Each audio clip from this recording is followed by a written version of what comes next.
Halo semuanya, pernah kepikiran nggak apa sih yang sebenarnya bikin seorang siswa itu sukses di sekolah? Ternyata jawabannya bukan cuma soal pinter atau nggak pinter loh, ada sesuatu yang jauh lebih dalam dan temuan dari studi yang akan kita kupas hari ini, wah bisa-bisa mengubah cara kita melihat semuanya. Oke, kita mulai dari pertanyaan yang paling dasar ya. Kenapa sih ada anak yang kelihatannya gampang banget sukses di sekolah, sementara yang lain kok kayaknya susah banget? Ini pertanyaan yang pastinya sering muncul di benak para orang tua, guru, bahkan murid itu sendiri. Apa sih rahasianya? Nah, biasanya kan jawaban paling gampang itu ya suruh aja anaknya lebih memperhatiin di kelas, gitu kan? Ternyata kalau kata penelitian jawabannya nggak sesimpel itu. Kita harus gali lebih dalam. Ini tuh kayak fenomena gunung es, yang kelihatan di permukaan cuma secuil. Masalah sebenarnya justru tersembunyi di bawah. Oke, sekarang kita masuk ke bagian pertama. Anggap aja kita lagi mau memecahkan sebuah teka-teki bareng-bareng. Teka-teki apa? Teka-teki tentang keterlibatan atau yang sering disebut engagement siswa. Oke, sebelum lanjut kita samain dulu ya persepsinya. Apa sih yang dimaksud school engagement itu? Gampangnya gini, ini tuh soal seberapa aktif seorang siswa ikutan dalam kegiatan sekolah, baik itu di dalam kelas, pas pelajaran, maupun pas lagi gaul sama teman-temannya. Nah, disinilah bagian serunya.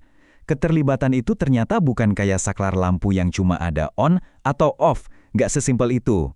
Bayangin deh kayak mesin dengan roda-roda gigi ini. Keterlibatan itu punya 3 bagian penting yang harus kerja bareng, saling nyambung, baru deh mesinnya bisa jalan. Yuk, sekarang kita bedah satu persatu 3 wajah dari keterlibatan ini. Begitu kita paham ketiganya, saya jamin cara kita ngelihat kesuksesan siswa bakal beda banget. Pertama, ada yang namanya keterlibatan perilaku. Gampangnya ini tuh soal apa yang dia lakukan. Anaknya ngerjain PR nggak? Nurut aturan nggak? Suka angkat tangan buat nanya atau jawab di kelas nggak? Ini semua hal-hal yang kelihatan mata. Yang kedua, keterlibatan emosional. Nah, kalau ini soal apa yang dia rasakan. Apakah dia ngerasa jadi bagian dari sekolah? Seneng nggak datang ke sekolah? Ngerasa nyambung nggak sama guru dan teman-temannya? Ini semua urusan hati dan perasaan. Dan yang ketiga, keterlibatan kognitif. Ini soal apa yang dia pikirkan. Ini bukan cuma soal ngerjain tugas biar selesai ya, tapi lebih ke keinginan buat bener-bener ngerti materinya. Dia penasaran nggak? Suka nanya-nanya buat memperdalam, atau bahkan cari-cari info tambahan sendiri. Nah, itu dia. Terus, apa yang terjadi waktu para peneliti ngelihat kombinasi dari ketiga jenis keterlibatan ini pada diri siswa? Nah, disinilah mereka nemuin sesuatu yang, wah, luar biasa. Ternyata, ya, siswa itu nggak bisa cuma dibagi jadi 2 kelompok, terlibat dan nggak terlibat. Jauh lebih kompleks dari itu. Studi ini justru menemukan ada 4 tipe atau profil siswa yang beda banget. Jadi, dalam studi ini ada lebih dari 700 siswa yang diteliti. Para peneliti lalu pakai statistik buat mengelompokkan mereka berdasarkan kombinasi dari 3 level keterlibatan tadi, perilaku, emosi, dan pikiran. Dan hasilnya, muncul 4 kelompok yang benar-benar jelas perbedaannya.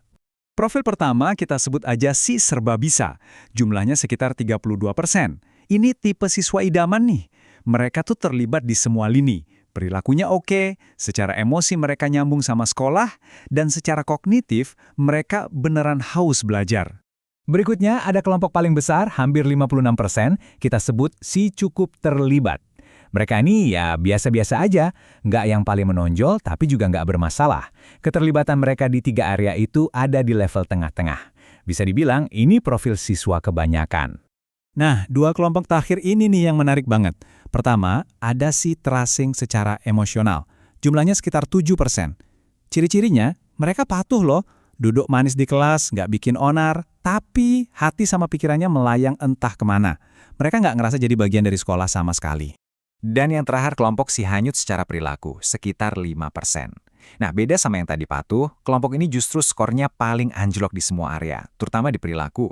Mereka ini yang seringkali nggak nurut aturan dan kelihatan kayak ya nggak ada usahanya sama sekali.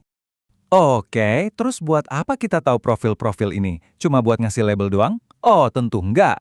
Seperti yang akan kita lihat, setiap profil ini ternyata punya dampak langsung ke hasil yang nyata loh. Bukan cuma nilai di rapor, tapi juga skill buat hidup. Coba deh lihat grafik ini. Polanya kelihatan jelas banget kan. Kelompok si serba bisa itu nilainya konsisten paling tinggi. Sementara, ya bisa ditebak, kelompok si hanyut secara perilaku ada di paling bawah. Ini bukti kuat banget kalau keterlibatan 3 dimensi tadi itu benar-benar nentuin prestasi akademik. Dan ini nggak berhenti di nilai rapor aja loh. Lihat di tabel ini. Profil keterlibatan itu ternyata juga bisa memprediksi skill-skill penting dalam hidup. Kayak gimana mereka ngatur waktu, atau kemampuan mereka buat ngehindarin hal-hal negatif.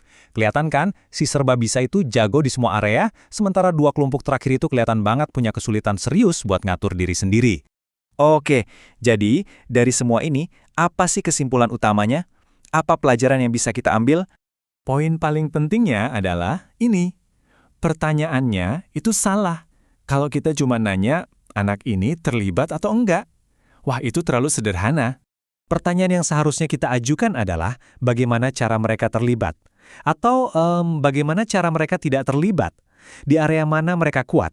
Di perilaku-kah? Di emosi-kah? Atau di pikiran lah? Dan yang paling penting, di area mana mereka butuh bantuan? Ada satu kutipan dari penelitian ini yang ngena banget. Intinya gini, cara kita ngebantu anak yang suka ngelanggar aturan itu harusnya beda sama cara kita ngebantu anak yang ngerasa kesepian di sekolah.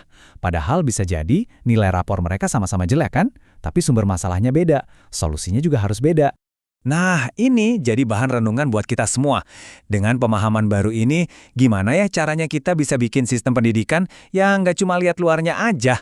Sistem yang benar-benar mau ngerti dan ngebantu kebutuhan unik tiap anak, supaya mereka semua bisa berkembang jadi versi terbaik dari diri mereka. Pertanyaan besar ya.